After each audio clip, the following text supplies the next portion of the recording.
This is one of the most exclusive Mercedes-Benz ever. That's because it's not actually a Mercedes, but a Brabus. It's called the Rocket GTS and it's based on the SL63 E-Performance. GTS stands for Gran Turismo Shooting Brake because this car has a bespoke body. It's also got a bespoke interior and of course, an up-rated engine. I'll give you more details on this later as part of the review. I'm also going to take this car on the Autobahn to see how fast I can get out of it. Here we go, steer restricted. That's going to be pretty scary because it costs £1 million. Anyway, I'm Matt Watson and you are watching CarWow. Brabus is one of the most famous tuning companies in the world. It began in the late 1970s when founder Bodo Buschmann modified his Mercedes S-Class to be as quick as a contemporary Porsche 911. Since then, Brabus has made some of the fastest and most extreme Mercedes of all time, such as the record-breaking EV12 and the original CLS Rocket, which could hit 227 miles an hour. However, this all-new Rocket GTS is arguably even crazier, but not just because it has more power. This is the first time Brabus has completely re-engineered a car's body to give it a totally bespoke shape, and I've never seen anything like it before. Well, maybe apart from these cars. So it's quite clearly based on a Mercedes. It looks like the GT, but it's not. It's actually based on the SL because you want the convertible platform because there is a convertible version of this. So even this coupe version is based on the SL. The thing that really stands out is that all the body panels, carbon fibre, and you just have to check out the weave, look at it. So you've got this blue paint, which is transparent here on this car. But you can get different colours as well, such as this green and this red. They're loading in a load of pallets down there. Anyhow, I'm going to continue. I'm not going to let that stop me. They've designed this car in the wind tunnel so it doesn't just like take off at high speed. And as you can see, you've got this like aggressive front nose here, big Brabus logo there, another one there. And even these like little bits here in the grille, they're carbon fibre. It's incredible. There's actually 3 bits on this car which are standard to the normal SL. See if you can figure out what they are, and we'll come back to that at the end of this walk round. Okay, moving down the side, we have 21-inch alloy wheels at the front, once again bespoke with these kind of like aero covers. At the rear, they're 22, so you've got a bit more rake for added aero and downforce. This part of the side, I was hoping that was going to be vents, but no, it's fake. I would poke it with a stick to illustrate that, but I've got the guys from Brabus there. That would be a little bit awkward, even though this car is covered with PPF so that it doesn't get scratched. It's incredible, like all this part here, the way they've actually made this out of carbon fibre. I'd love to see the production process. Be insane. One thing I'm a little bit surprised at is that they didn't change the door handles. You know how Porsche did for their GT division with the 911 GT3 RS? Andreas Preuniger was like, I'm not having those horrible like poppy-outy door handles, and he had the old school door handles. They've still kept those door handles. Oh well. What they have done though is fitted their own glass. Look, that's Brabus glass. Brabus glass. I suppose they have to because Mercedes doesn't make this shape, does it? Moving down to the back, this is my favourite part of it. Just this area. Oh, it looks so good. The car's actually wider than a standard SL, so it's got even more presence. And then as we get round here, just with the back window, this little ducktail spoiler, and once again you can really see the weave in different lights. It's lovely. Then we've got the Brabus exhaust there.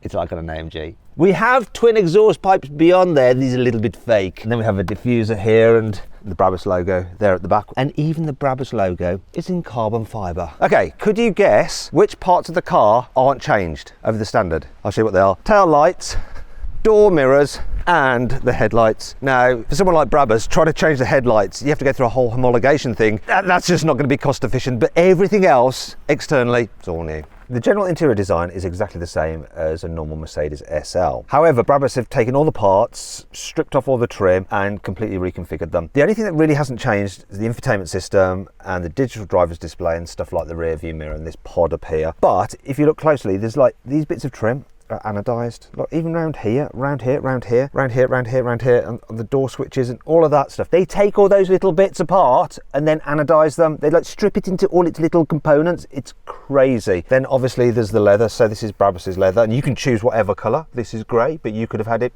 pink if you wanted. And one thing I've noticed is sometimes when you get these aftermarket companies that do interiors, there's always a bit like wonky stitching, but here I mean, like here, and oh, up there as well, that's nice. The quality control is like OEM, it really is. Like here on the seats as well. That's what you're getting like this bespoke exclusivity, but with like OEM quality. The only thing that I've noticed is this, there's a bit more of a gap here maybe than on that side. This is the first car they built, so it could be that reason. We've actually got ambient lighting up there as well, but it uses the normal colours through the Mercedes system. It's just that there's more ambient lighting bulbs around the place. Steering wheel, obviously they've taken it apart. You've got the normal like controls like you get in the Mercedes, but then you've got this leather, you've got carbon, you've got the Brabus embossed thing here on the stalks. Once again, it's the Mercedes stalk, but look, it's got anodized stuff. It feels really nice. In fact, the only cheap bits that you feel in here, right, they're the bits they haven't changed. They're the Mercedes bits. It's a bit weird looking up here as well and seeing like there's the switch for the roof, but obviously it hasn't got the retracting roof. Look at even the floor mats, just leather. Then you have the practicality of Isofix on the front passenger seat. What else do I need to show you? I feel like there's so much more. Ah, yeah, look, obviously you've got Rocket there on the dash. But then in the seat belts, quite subtle that, but I like it. And obviously the door panel there on the kick plate, you've got Brabus and it's illuminated. But then you've got all the usual stuff that you have with the Mercedes. So there's your USB, there's your cup holders, there's your storage there, more USBs, all that kind of stuff. And obviously you can move the steering wheel just like in the Mercedes, because it is just the Mercedes SL, just one that's been taken to bits and made a bit more interesting. Well, a lot more interesting. Let's do something. Like in the back seat we've got George, cameraman. Have a look at George, squeeze it in there. How are you doing there, George? Not great. I don't think I've got any kneecaps anymore. Okay, that's fine. You stay there, right, because we're going to do a little thing, see what it's like with two people in the back. So I'm going to jump in the back. It's going to be like a normal GT, this is, which means not good. Let that move forward, I'll get in. This is probably where I do my back. Okay. I wonder if this is, I can't remember if it's worse than a 911. The seat backs up right, isn't it? Where did you put in? Oh, there. Oh, hello. I'll tell you what, even back here, it's all just like luxurious. You can't really see, but look at that. Even the bits that no one's going to see, back in here, it's all just lovely. Do you know what we should do? Lewis, you jump into the driver's seat. Let's see if you could actually fit in there. Do you want to pass me your camera? Hopefully it's on autofocus. If it's not, we're screwed. Is it on autofocus? No. Okay, so I'm very blurred right now. So you get yourself comfortable. Go on, shut the door. So we could get a lift back if we absolutely really needed a lift back, couldn't we? A short lift back. A short lift back. Do you know what? I think this reconfigured body makes it more practical in the back. In the normal GT, it's got much more sloping roofline, and so headroom's worse. This is better to be in the back. Believe me, George, you don't know. You feel like it's uncomfortable, but it's better than a normal GT's rear seat. But what have they done to the boot capacity? Because the normal GT actually has quite a decent boot.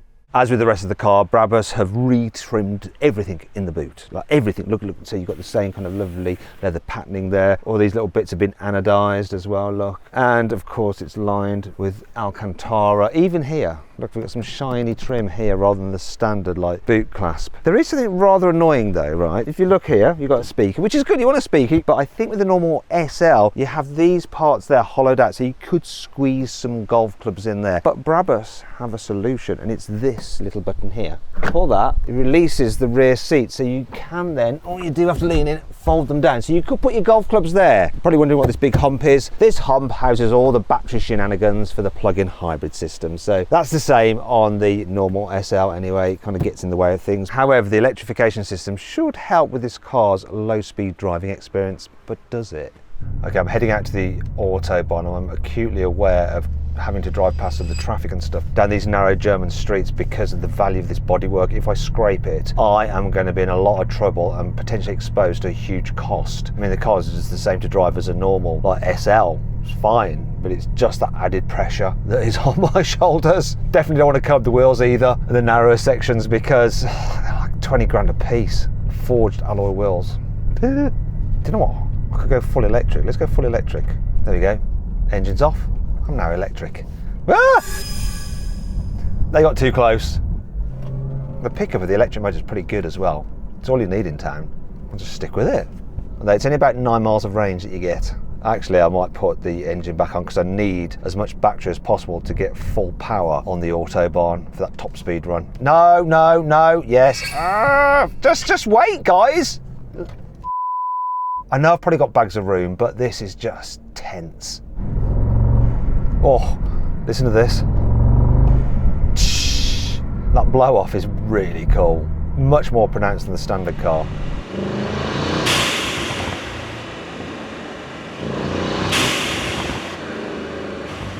Doesn't get boring doing that. Sounds like an old steam train when it just like releases a load of pressure, like psh.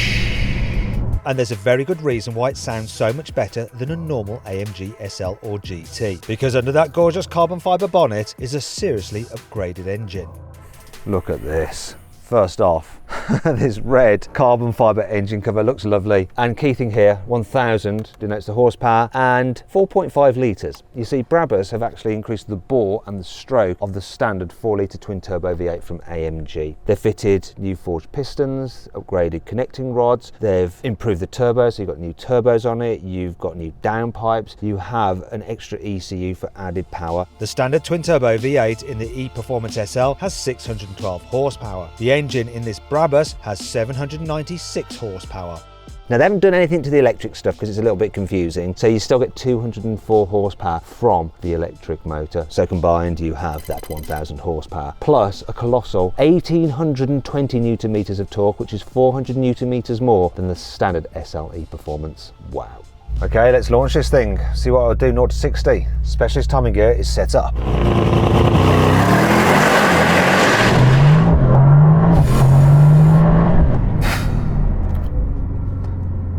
Wow. The traction was incredible, the performance amazing, and the time 2.5 seconds to 60 miles an hour.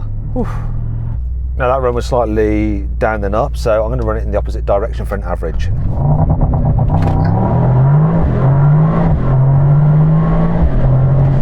That was a 2.6, so average, who cares? 2.6, 2.5, all good. Wow. But before I test this car's top speed on the Autobahn, I want to make sure its brakes are up to the job. Okay, here we go. Brake test from 60 miles an hour. Full emergency stop now. See what the distance was? 30 metres. That's really good. Officially, this Brabus has the same 197 mile an hour top speed as a standard SLE Performance. But based on that incredible acceleration, I wouldn't be surprised if it could crack the 200 mile an hour barrier, and I was desperate to find out. But things didn't go exactly to plan. Now, is this section D-restricted? Let's find out. Doesn't appear to be. It's saying D-restricted, but now it's saying 130 on there. I'm noticing a bit of wind noise. I'm not sure if it's from the new structural design. It's not intrusive, but I'm just noticing it a bit. This is interesting. I'm on the Autobahn doing the speed limit 130, and I've just put it into electric power, so it's just cruising along. On electric power, that's cool. I'll probably rinse through my battery at this rate, so I'm going to put the engine back on. I can tell this car's just wanting to go, and 130 that's just it, not really flexing its muscles at all. It's barely at a jog. Here we go, it's de-restricted.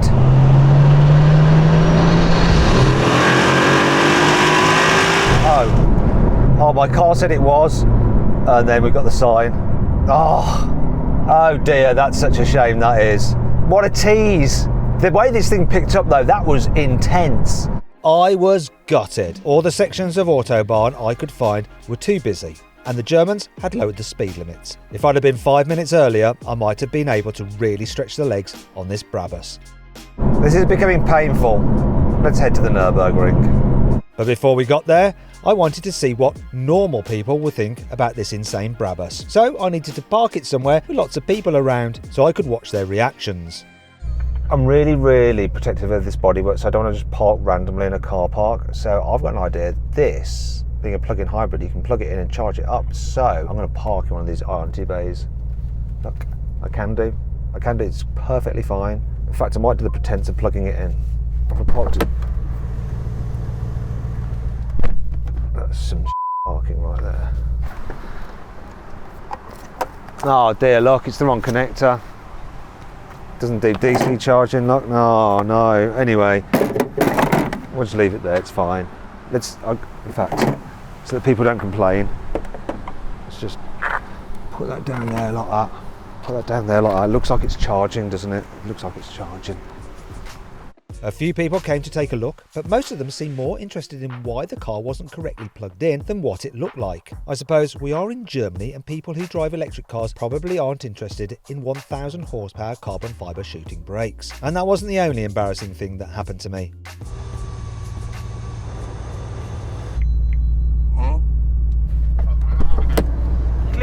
Yeah, it was open, wasn't it? Thank you very much. Dankeschön. I left my stupid charge port open and the guy spotted it. I thought he was just waving at the car because he thought it was cool, but he was actually just helping me out because I left the charge port open. What an idiot. Dankeschön. Let's check out the acceleration.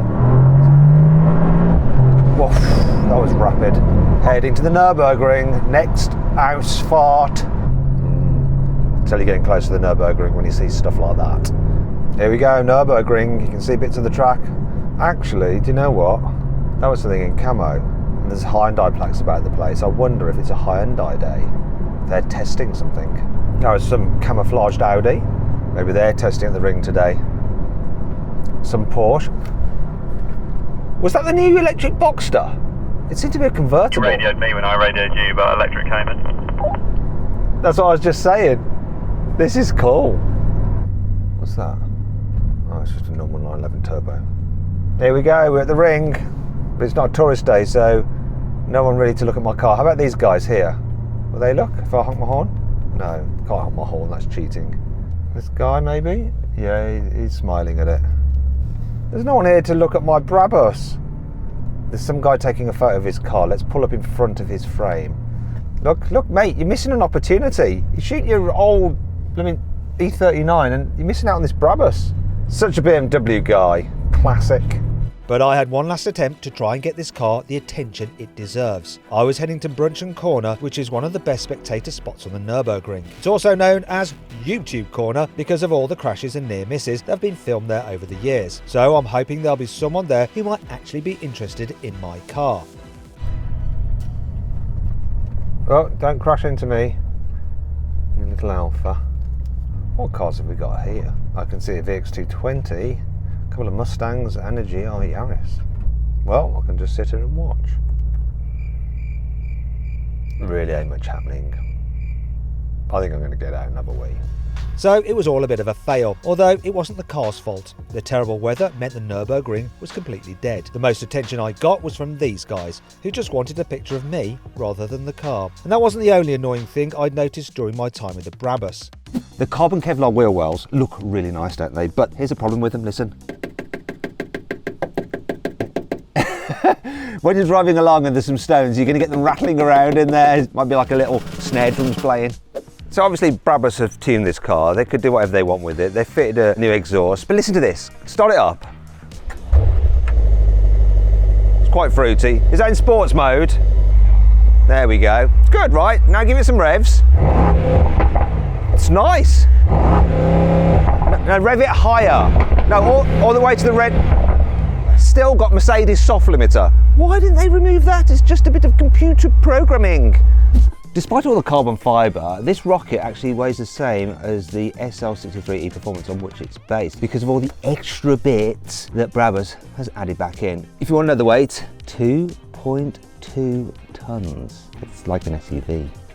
These carbon fibre turbofans do look lovely, but they present a bit of a problem. The first is trying to get the little dust cap off the valve to pump up the tyre. Hopefully I won't drop this. Bear with me. Don't drop it, don't drop it, don't drop it, don't drop it, don't drop it. I'm going to drop it. I can feel it's going to be dropped. Come on, you can do it. Don't drop it. This is a faff. Got it. The bigger problem though is, you know, when you're trying to inflate the tyre, you've got like the air nozzle that goes over the end. You've got to be very careful not to chip this carbon fibre. Now you would normally want to just remove this like you can on the air things that you get on a Tesla, but this is screwed in. So that must be a pain, right? It is. Look, yeah, the man from Brabus is nodding. Okay. I want someone else to put that back on. I don't want to do it. If you look very carefully, you'll see that we've got carbon fibre weave there, then it sort of disappears and it just goes to like normal solid paint, and then the carbon fibre reappears. What's all that about? Well, it's because behind here you have special sensors for the blind spot monitoring. Unfortunately, they won't work through carbon fibre. So the actual carbon fibre part of the car finishes there, and this is filled in with Kevlar so that the sensor actually works. But obviously then you lose the weave, but sort of need it for safety. Shame though. You've got to be careful that the car doesn't serve you an uppercut when you open the boot. Look, that bit can get you under the chin. Anyway, that brings me on to 5 cool things about this car. So of course, being a Brabus, you can get bespoke Brabus luggage. And this is the feature in here, look at this. It says NFC, so you can actually ping the car's spec to your phone and keep it in your wallet. And the car spec is actually listed on the blockchain, so people can't copy it. And then if you're selling the car, and you can prove that it's a genuine Brabus. Because the Rocket is based on the SL convertible and not the normal GT coupe, you get the SL special seats with the air scarf, so they blow hot air on your neck. Nice. Obviously this is a very modified car, so the normal Mercedes warranty is invalid. However, Brabus give you a 3-year 60,000 mile warranty. Being a plug-in hybrid, you can charge it up overnight and then start the car in electric only mode so you don't annoy your neighbours when you drive away in the morning. This Brabus is a rare car. Now, it's not strictly limited in numbers, but the sheer nature of it will mean that it's quite limited. In fact, Brabus reckon around 25 will only ever be made. Its exclusivity was the biggest reason I've been so worried about driving this Brabus. But after spending a day with it, I was feeling a bit frustrated. Didn't really get to do a top speed run on the Autobahn. Didn't get to do much stuff at the Nurburgring. I'd say its mission failed. We'll get them next time. But for driving around in something that feels special, this car delivers, and I have to say, I absolutely love the way it looks.